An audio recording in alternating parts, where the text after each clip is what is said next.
قال لي بدك اياه جاهزه. قد ايه قلت لي هاد؟ هي ب 18 كلاسه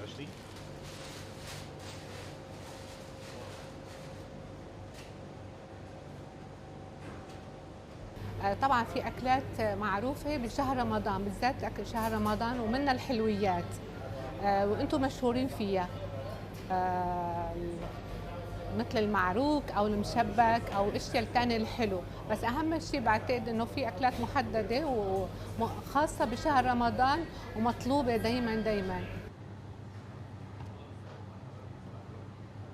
الحلو اذا بدنا نحكي انه صحيا الحلو، لانه انت بتكون صايم كل النهار، لما بتيجي بتاكل الحلو السكر بيساعد شوي انه مشان الجسم والسعرات الحراريه اللي بتطلبها الجسم، لانه ومنه كثير بيكون مثلا سكر عالي او حلو، بيكون مناسب معتدل بيكون.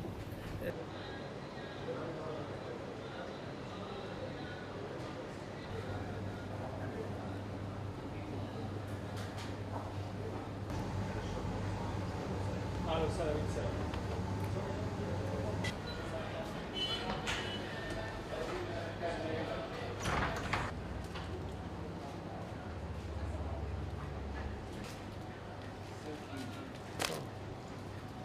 رمضان بما انه في صوم والعالم صايمين بتضل وتشتهي كثير على الحلو.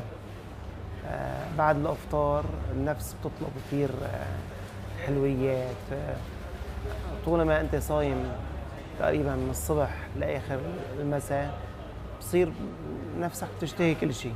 والحلو بالرغب كثير برمضان، الاشاطي،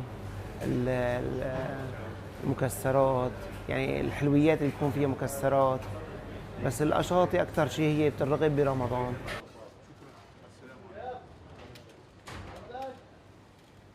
رمضان بيكون نحن عندنا موسم، اهل الحلويات بيكون عندهم موسم برمضان.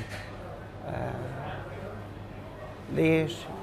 موسم للعيد ولرمضان وطقوس معينه له.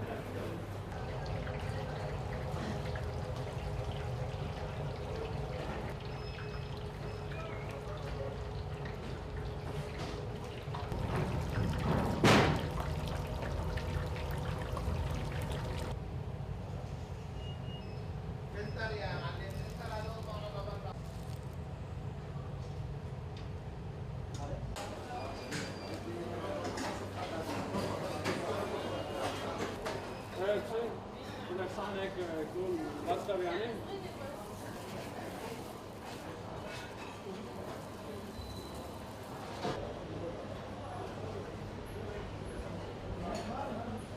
الموضوع يعني مرتبط بالعادات والتقاليد اللي موجوده بالمنطقه، والحلويات اصلا المنطقه، نحن منطقتنا مشهوره بالحلويات العربيه،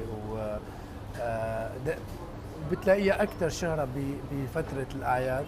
يمكن الناس بتفضل انه بهي الوقت انه يكون مع الاكل الطيب، اكيد يكون في حلويات طيبه ولذيذه واللي هي مشهوره فيها منطقتنا.